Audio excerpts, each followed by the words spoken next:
let's talk about the art of Impressionist. Impressionism can be considered the first distinctly modern movement in painting, which means ang Impressionism daw is it considered that the maunay mao siya pinakaunang style of painting nga mas kuan mas unique style siya kumpara sa traditional way of painting nila sa una pa. Mas kuan ni siya bitaw, mas nindot. And then nag-develop siya sa Paris in the year of 1860s, and it spread throughout Europe and United States. And nag-spread daw siya throughout Europe ug sa US, and turning away from the finish and detail to which most artists of their day aspired. The Impressionists aimed to capture the momentary sensory effect of a scene, the impression objects made on the eye in a fleeting instant, which means pasabot ani is during that time mga impressionist artist is ilang goal is kanang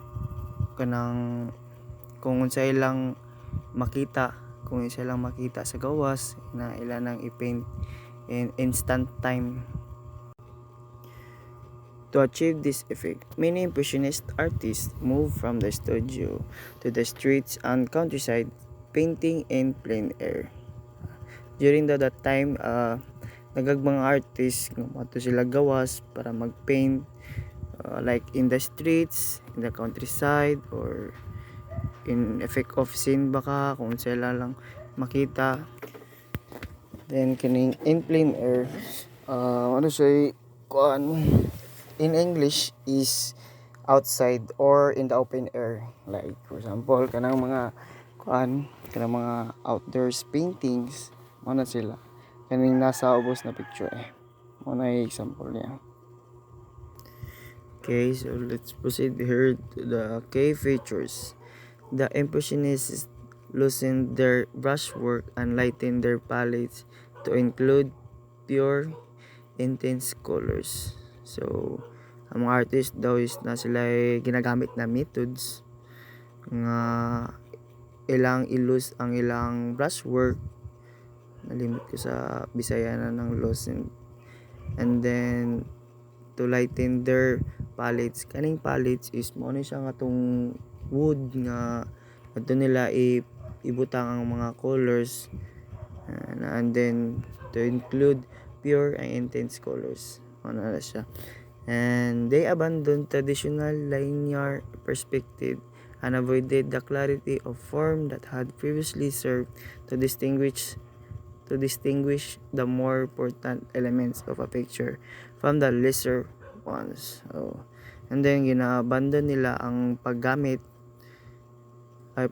pag painting in the traditional way. Kaya na-discover ba ang pag painting sugod atong mga charcoal na iwasan na nila na kay murag lain man murag dili siya unique tanawon bitaw. For this reason, many critics faulted Impressionist paintings for their unfinished appearance and seemingly amateurish quality. As I said, nagyod sila giwasan nila tong traditional pagpaint kay mo na hinungdan nga ila daw mga work daw sa artist kay murag dili daw wala na human tanawon ba, and then murag kuan siya tanawon sad unprofessional. Impressionism records the effects of the massive mid-19th century renovation of Paris led by civic planner na si George Eugene Haussmann, which included the city's newly constructed railway stations and large deluxe apartment buildings. During that time, in the mid-19th century mo ni siya na time nga pag-renovate sa Paris na ang nag-lead kay si George Houseman. Muna siya usap po siya naka takong tabang nasa Paris that time, kaya siya yung nagkuhan good na renovate sa Paris, like yung mga nabuhat yung na-contribute sa Paris is sa pag-construct sa mga railway stations and large buildings. The works that focused on scenes of public leisure, especially scenes of cafes and cabarets, conveyed the new sense of alienation experienced by the inhabitants of the first modern metropolis. This time is ang mga artists is ga-focus sila this time sa pagpaint sa public, like in cafes and cabarets conveyed. Ang cabarets conveyed is mao ni siya katong na sila sa stage, magsayaw at the same time may music sad. Ano na siya, Le Pont de l'Europe, in English title The Europe Bridge. The Europe Bridge is an oil painting by French Impressionist Gustave Caillebotte, completed in 1876. Ni siya ang isa sa na-contribute ni Gustave Houseman ang pag-construct kani nga tulay sa Europe. Mao na kani nga tulay is na construct kini siya in the year of 1868, but kaning nadiri sa picture kay mao po ni pag-paint pod ni Gustave Caillebotte in 1876. After pog pila ka tuig ay po na paint ni Gustave Caillebotte. The realist movement, championed by Gustave Courbet, first confronted the official Parisian art establishment in the middle of the 19th century. Diri si Gustave Courbet, nag-champion siya sa the realist movement. First, iagro ni challenge na naguri some event ani then na-champion siya. And also, Courbet was an anarchist that thought the art of his time closed its eyes on realities of life. Si Courbet po daw is isa po siya ka anarchist. Kaning anarchist is mo ni siyang mga tao nga kanang dili mo to gobyerno or na sila ay kaugalingong kuan bitaw batasan sad. The French were ruled by an oppressive regime and much of the public was in the throes of poverty. During that time, mga French people were ruled by an oppressive regime. An oppressive regime, which means is kanang ang ilang trato ba is unfair from the government man kaha or unsa ba, and much of the public was in the throes of poverty, na dagan pud og mga pobre ga taso mga pobre.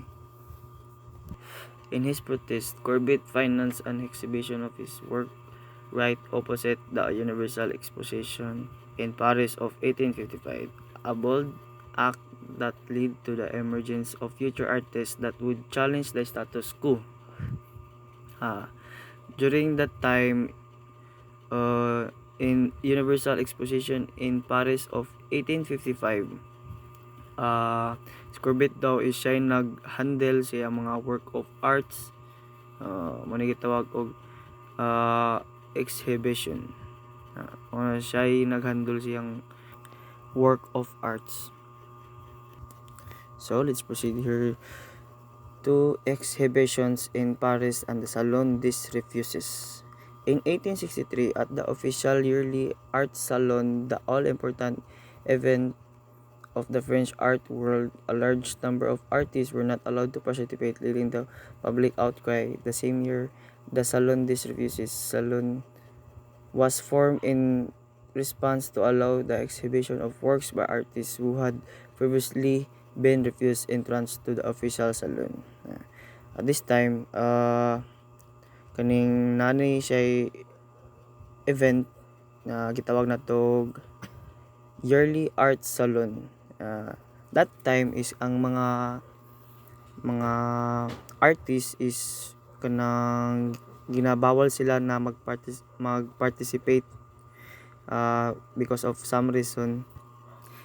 And then apparently na po ini abot nga event na gitawag na Salon des Refuses was formed in response to allow the exhibition of works by artists who had previously been refused entrance to the official salon.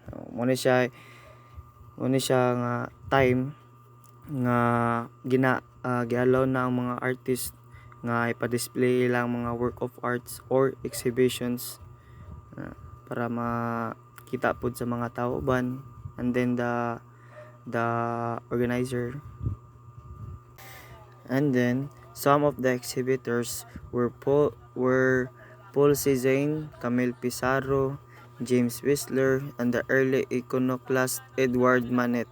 Although promoted by authorities and sanctioned by Emperor Napoleon III, the 1863 exhibition caused a scandal due largely to the unconventional themes and styles of works such as Manet's Le Déjeuner sur le Herbe in 1863, which featured clothed men and naked women enjoying an afternoon picnic.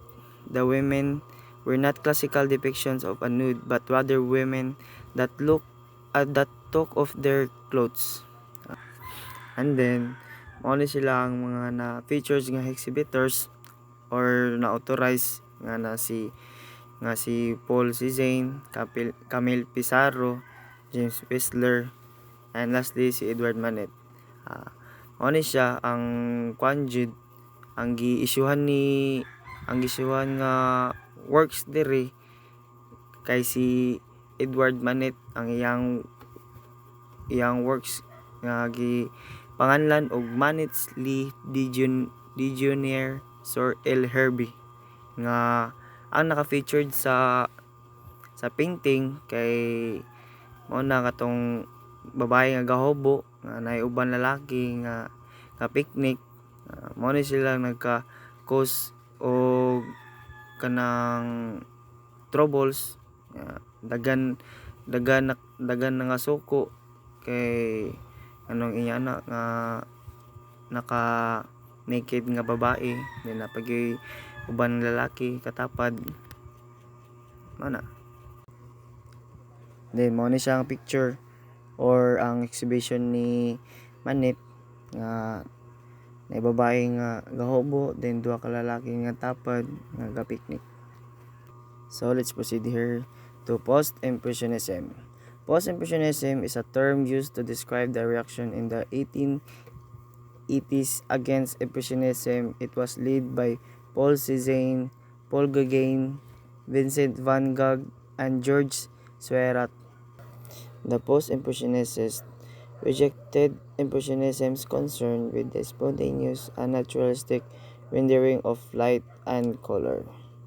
So, muna that time ang most impressionists is wala sila ginahi sa concern or gi-reject nila ang concern sa impressionism kay naa sila gigamit na methods sa pagpaint nga wala ganahi sa post impressions.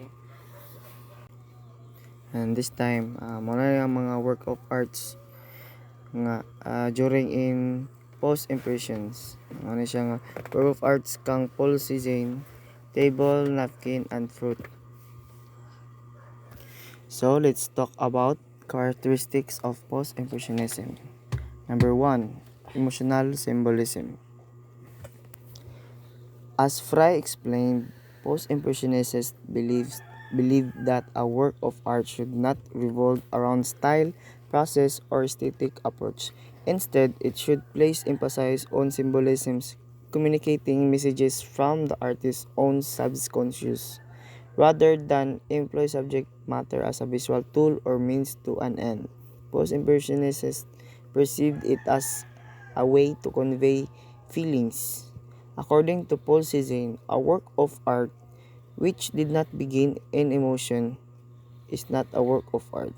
So according daw kang Paul Cézanne, dili daw matawag og work of art kung magpaint ta nga walay emotion.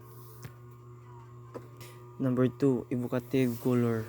Unlike the Impressionists who strive to capture natural light's effect on tonality, Post-Impressionists purposely employed an artificial color palette as a way to portray their emotion-driven perceptions of the world around them.